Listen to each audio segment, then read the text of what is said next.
22 de outubro de 1844 passou. E o sentimento dos mileritas era de profunda decepção. Uma onda gigantesca de emoções ameaçava afundar e destruir os crentes do Advento. Humilhação, confusão, dúvida e desapontamento. Como poderia a fé sobreviver no meio de tantas adversidades? Em muitos casos, é claro, a fé não sobreviveu. No entanto, havia centenas que decidiram reter a esperança. Ao estudarem cuidadosamente a Bíblia, duas interrogações dominavam o seu pensamento. Onde nós erramos? O que devemos esperar agora? Olá, eu sou o Jefferson Araújo. E eu sou o Ruben Fernandes. O episódio de hoje irá transportar-nos até a maior crise enfrentada pelo milerismo. Jesus não tinha voltado. Os crentes ainda estavam aqui na Terra. Mas o que aconteceu depois? Chegou a hora de prosseguirmos nesta viagem pela história do cristianismo e do grande conflito entre o bem e o mal.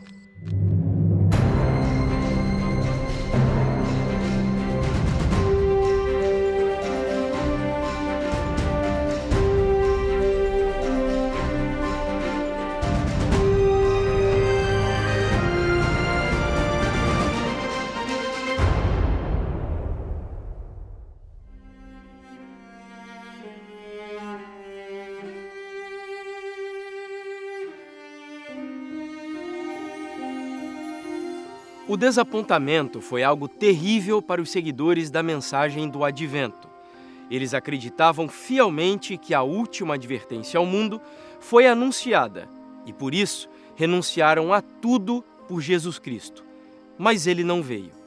E voltar agora para as preocupações, perplexidades e perigos da vida, tendo de enfrentar os zombadores que agora os insultavam e ridicularizavam como nunca antes, foi uma difícil prova de fé e paciência.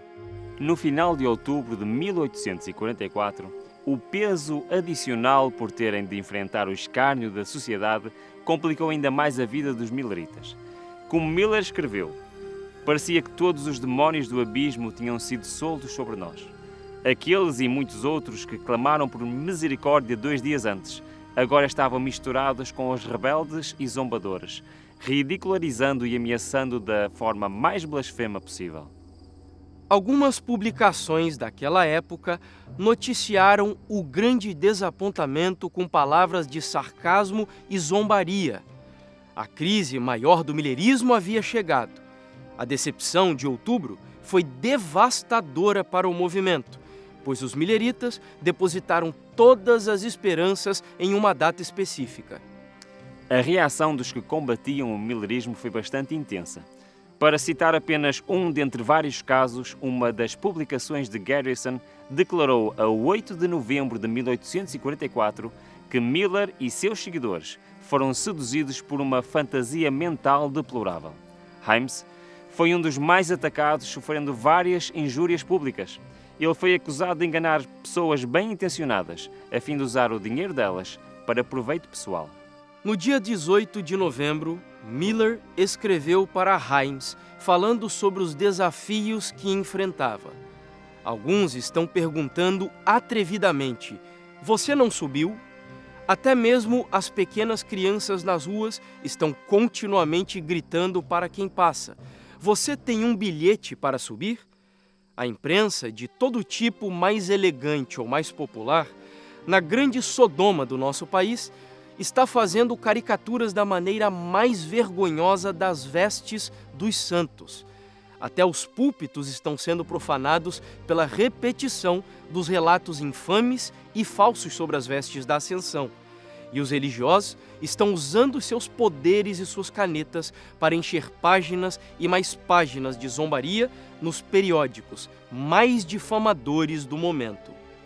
Os mileritas passaram não só uma decepção pela não volta de Cristo, como eles esperavam, mas principalmente pela zombaria que começou a surgir. Então haviam tudo que é tipo de história, principalmente as crianças sofriam. Elas não iam mais para a escola e agora dizem, mas como é que é?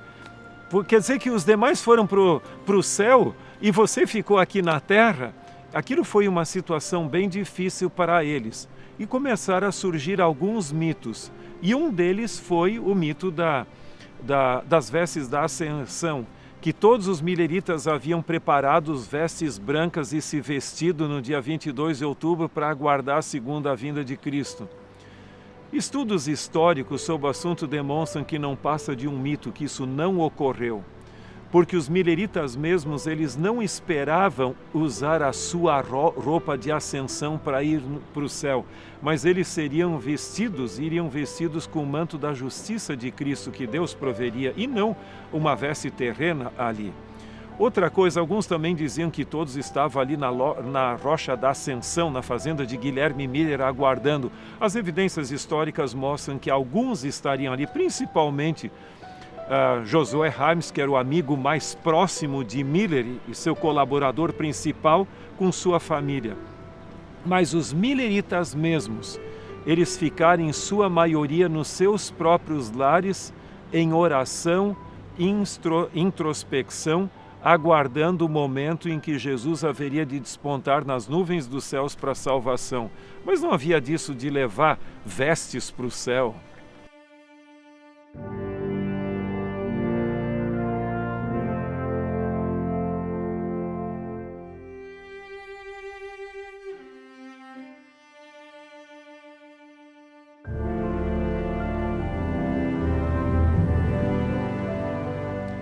O grande grupo de milleritas encontrava-se como ovelhas sem pastor. Poucas semanas antes, milhares tinham-se desvinculado das suas igrejas e credos. Agora, encontravam-se sem qualquer organização humana que se responsabilizasse pelo seu bem-estar espiritual. Estavam numa posição em que, a menos que Deus os guiasse e os mantivesse, estariam suscetíveis a aceitar explicações falsas ou a perder a paciência e abandonar a fé na sua experiência passada. Alguns assim fizeram, enquanto outros permaneceram em oração e mergulharam num estudo sincero da Bíblia. Além dos ataques de fora, os milleritas precisariam lidar com grandes desafios internos. Confusão e desorientação caracterizaram o grupo depois do desapontamento até o final do ano de 1844. Por um período, muitos continuaram a buscar diariamente o cumprimento imediato da profecia dos 2.300 dias e a volta de Cristo. Entretanto, todas as previsões acabaram em frustração. O problema ocorria porque a liderança do movimento não chegava a um acordo quanto ao que havia acontecido de errado e o que poderia ser dito e feito. Ainda pairava uma incerteza relativamente à profecia dos 2.300 anos. Deveria tudo ser descartado ou haveria algum erro no cálculo do tempo e no evento aguardado?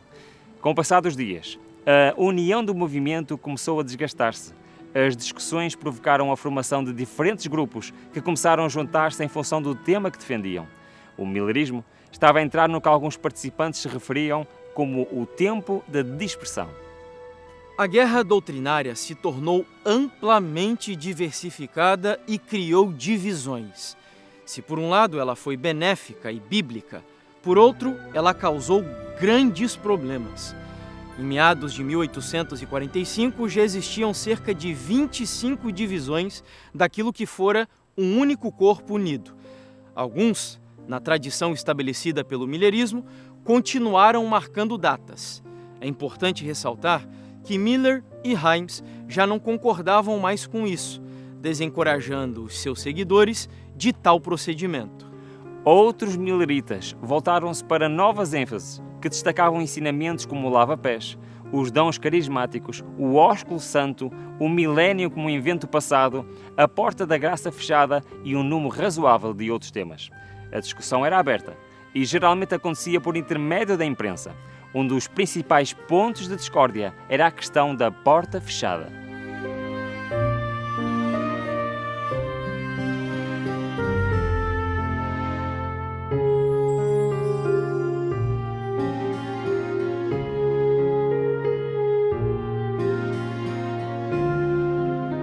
O movimento millerita, que foi um movimento pujante, após o desapontamento ele se fragmentou.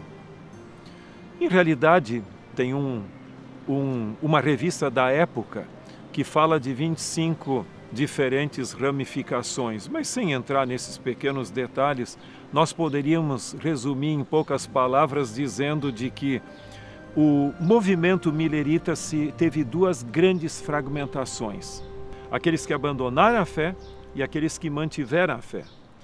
Aqueles que mantiveram a fé no cristianismo se dividiram em dois grupos também: aqueles que mantiveram a esperança da segunda vinda e aqueles que abandonaram a esperança e voltaram às suas igrejas de origem.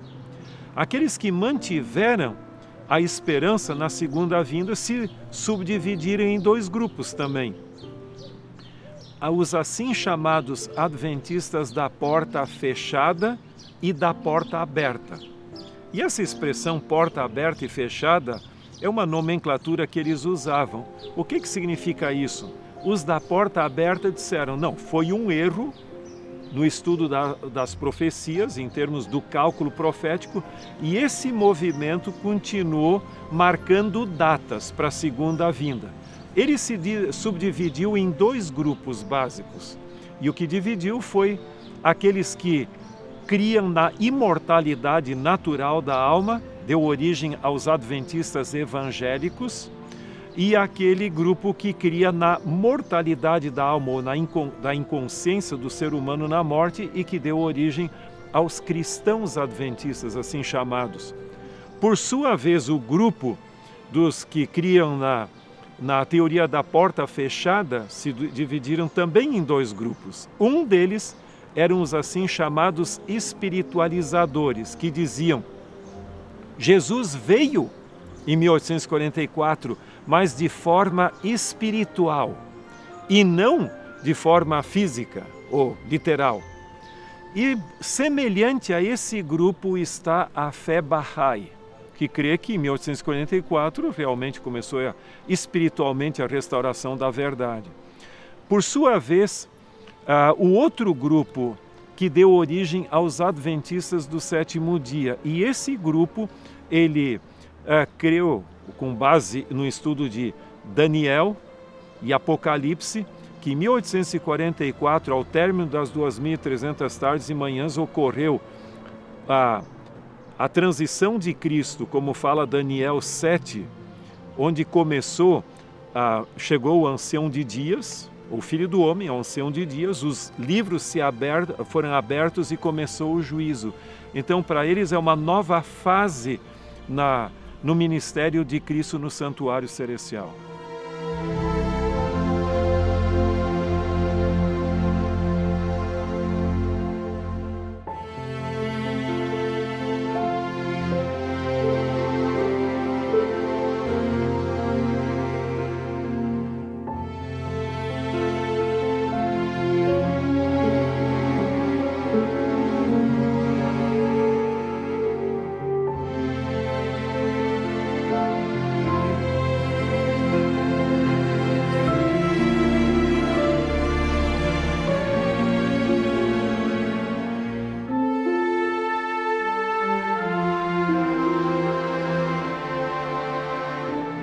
Foi aqui, em Paris, no estado do Maine, que o irmão Joseph Turner, um dos grandes líderes do millerismo, começou a ensinar a doutrina de que não havia mais misericórdia. O destino da humanidade já estava decidido. Na tentativa de sustentar a validade profética de 22 de outubro, na visão de Turner, tanto a data quanto o evento estavam corretos e foram cumpridos. Jesus teria voltado espiritualmente e a porta da graça tinha se fechado para os que rejeitaram o clamor da meia-noite. Por um tempo, muitos o seguiram aqui, nesta região do país. Surgiu um outro grupo de fanáticos baseados na teoria da porta fechada, que causava sérias preocupações a Joshua Himes e a Guilherme Miller. Alguns deles chegaram ao ponto de acreditar que viviam acima do pecado. Diziam que os santos tinham alcançado o estágio da perfeição plena e que não mais morreriam. Outros, em número significativo, acreditavam que seria pecado trabalhar, pois estavam no 7º milénio, que seria o descanso eterno que Deus tinha começado. Estes são alguns exemplos de crenças absurdas que se desenvolveram na ala extremista do millerismo. No verão de 1845, Miller escreveu: "Não tenho confiança em quaisquer das novas teorias que têm se desenvolvido a partir do movimento do 7º mês, a saber, que Cristo veio como o noivo, que a porta da graça foi fechada, ou que ela foi um cumprimento da profecia em qualquer sentido. O espírito de fanatismo que resultou dela, em alguns lugares, levando a extravagâncias e excessos, considero como da mesma natureza daqueles que retardaram a reforma na Alemanha." Sempre que Deus tem um plano para realizar algo especial com o seu povo, Satanás esperta os seus instrumentos para lutarem por causa de pontos de menor importância. O objetivo dele é desviar a atenção do verdadeiro assunto. Quando uma boa obra é iniciada, há pessoas prontas para suscitar discussões sem sentido, para desviar as mentes do que realmente importa. Foi assim na época da Igreja Apostólica, foi assim na época da Reforma e também no movimento millerita. Na subdivisão ou na ramificação dos adventistas da porta fechada, você tem aquele grupo dos espiritualizadores.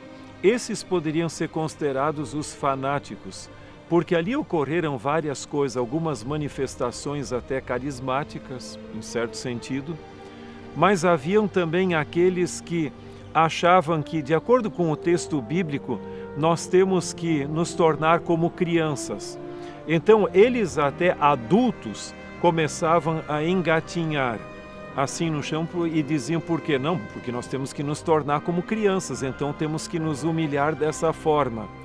Também ocorreu o lava-pés, que é uma prática bíblica, mas às vezes as pessoas exageravam, porque alguns homens gostariam de lavar os pés das mulheres e coisa assim. Eu sei que algumas até rejeitaram isso. Houve manifestações nas quais pessoas caíam até, mais ou menos como ocorre em alguns movimentos carismáticos contemporâneos. Então, praticamente naquele grupo, algumas pessoas, como Ellen White mesmo, encontrou pessoas que aceitaram a mensagem, mas que teriam que ser reprovados de suas distorções da palavra de Deus, especialmente esse tipo de comportamento. Quando a Bíblia diz que devem se tornar como crianças, não é dizer agora se comportar como uma criança no solo ali.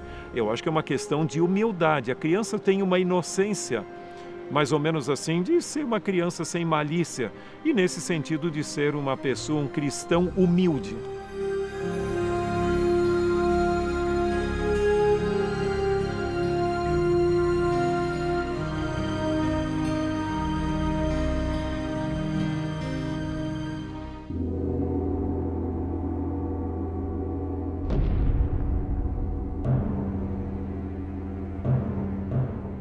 Em meio ao caos, Himes tentou agir como um organizador no período pós-desapontamento. Ele havia concluído que nada aconteceu em 22 de outubro. Seu objetivo era fazer com que os milleritas se reerguessem, mesmo diante das dificuldades internas e dos críticos externos. Ele esperava vê-los trabalhando novamente na evangelização e evitando todas as especulações e novas marcações de datas. Miller e Himes estavam a sofrer com esta situação caótica do movimento. Finalmente, com o propósito de definir uma posição e determinar quais seriam as crenças que eles apoiariam, decidiram convocar uma assembleia aqui em Albany, Nova York, a 29 de abril de 1843. Os que acreditavam na doutrina da porta fechada e os que tinham desenvolvido novas doutrinas não foram convidados. A rejeição definitiva da doutrina da porta fechada foi o ponto central da Assembleia. Além disso, houve um claro distanciamento dos fanáticos pelos quais diziam eles: não temos simpatia, nem desenvolveremos comunhão. Os pastores de Albany continuaram seus trabalhos editoriais e reativaram a grande tenda de pregações. Contudo, depois da morte de Miller, o adventismo de Albany experimentaria mais mudanças radicais. Na década seguinte, eles contenderiam uns com os outros e finalmente se dividiriam em várias Denominações. Você tem muitas ramificações. Os os adventistas evangélicos que criam na imortalidade condicional do ser humano, esse movimento se extinguiu no final do século XIX. Por sua vez, os cristãos adventistas que creem na mortalidade do ser humano, ou seja, que a alma não é naturalmente imortal, esse movimento existe até hoje. Por exemplo, a própria capela de Guilherme Miller, aquela que ele construiu na sua fazenda após o desapontamento, porque ele também não era muito bem-vindo em algumas outras igrejas, é de propriedade, pode ser usada pelos dois, a Igreja Adventista do Sétimo Dia, os cristãos adventistas. Eles possuem aquela capela e existem hoje, mas têm declinado significativamente em números. Eles tinham uma escola de ensino superior, e essa escola até chegou a ser vendida. Então, eles existem, mas não são tão pujantes. Eu tive contato com uma outra ramificação pequena, chamados Adventistas da Era Vindoura. E esses creem que as 3 mensagens angélicas de Apocalipse 14 seriam pregadas durante o milênio aqui na Terra. É um grupo bem pequeno, mas ainda existe. E, obviamente, o grupo mais significativo de todos são os Adventistas do Sétimo Dia, que têm tido representatividade mundial, têm presença quase em todo o mundo, com exceção de alguns países onde não existe tolerância religiosa em si, pelo menos oficialmente não se tem dados, mas cujos dados hoje representam 22 milhões de membros. Então não há como comparar as demais ramificações pequenas hoje com a Igreja Adventista do Sétimo Dia.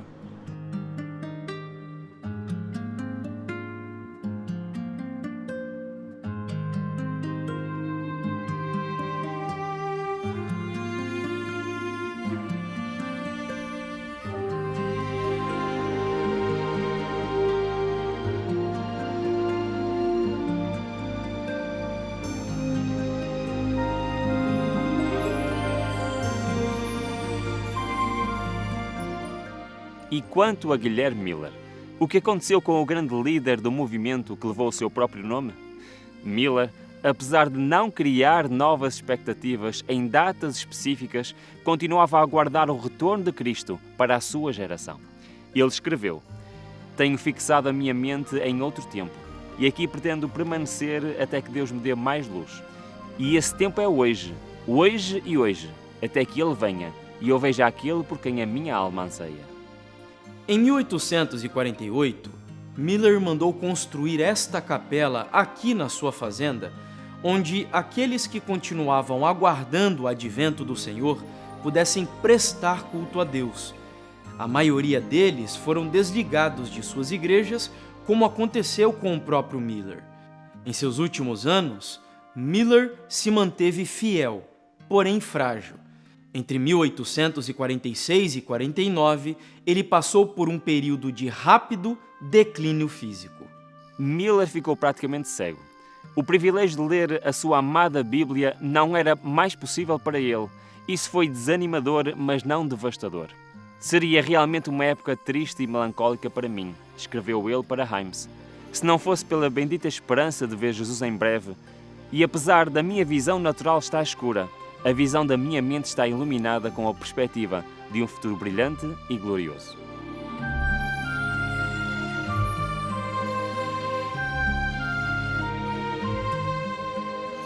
A saúde de Miller piorou muito depois de abril de 1848. Himes acompanhou os últimos dias de seu grande amigo. Apesar de Miller não conseguir falar, de tempos em tempos ele pronunciava frases curtas e palavras de louvor e adoração a Deus. No entanto, a manhã do dia 20 de dezembro de 1849 foi a sua última. Pouco depois das 3 horas da tarde, este grande servo de Deus descansou. Guilherme Miller foi enterrado aqui, no cemitério de Lowhampton, a uma curta distância de sua casa. Ele descansou em Jesus Cristo e ressuscitará no grande dia da volta do Senhor. Nesta sua lápide, na sua sepultura, encontra-se uma citação do profeta Daniel: "No tempo determinado virá o fim." Então, isto quer dizer que a história do millerismo terminou aqui, neste cemitério?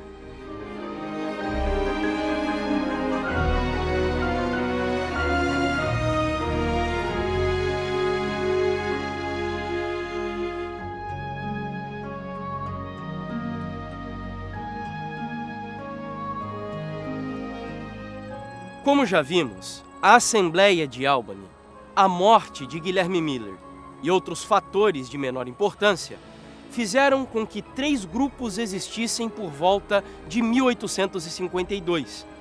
Um desses grupos permaneceu acreditando na data de 1844, porém, reconsiderou a natureza do evento que aconteceu naquele ano. Este grupo, mesmo antes da Conferência de Albany, já era um pequeno povo distinto que começou a se organizar em torno de crenças bastante peculiares, além de um sentimento de evangelização muito profundo. A maioria eram leigos ou desconhecidos pregadores do advento que, a princípio, não tinham nenhuma coesão. Gradualmente, porém, através da oração, do estudo intenso da Bíblia e do que viam como um direcionamento divino, eles desenvolveram uma série de crenças que explicaram a grande decepção. Finalmente, este grupo tornou-se o grande movimento adventista, com uma identidade profética, uma mensagem profética, também com um estilo de vida profético e com uma missão profética em todo o mundo. Se Deus realmente esteve à frente deste movimento, ele não podia se resumir a extravagâncias e divisões. Este grupo não encontrou erro no cálculo dos 2.300 anos. Por isso, deu atenção especial ao assunto do santuário. E a descoberta foi surpreendente. Você quer saber o que aconteceu?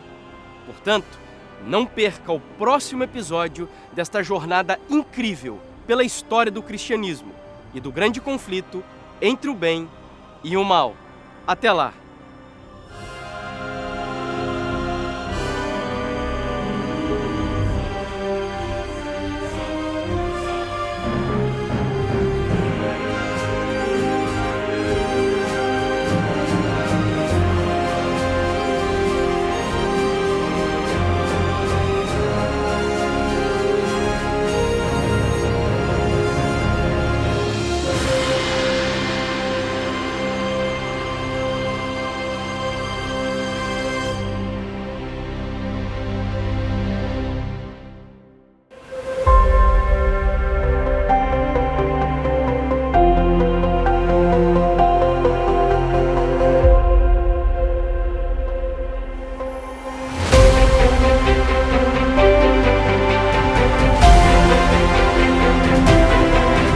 Os fiéis que moravam nestas redondezas reuniram-se aqui, no lar de Hiram Edson, para se encontrarem com Jesus que, segundo a sua crença, regressaria neste dia. Vamos atravessar as nuvens, cruzar o reino dos céus, para descobrir o que realmente aconteceu em 22 de outubro de 1844.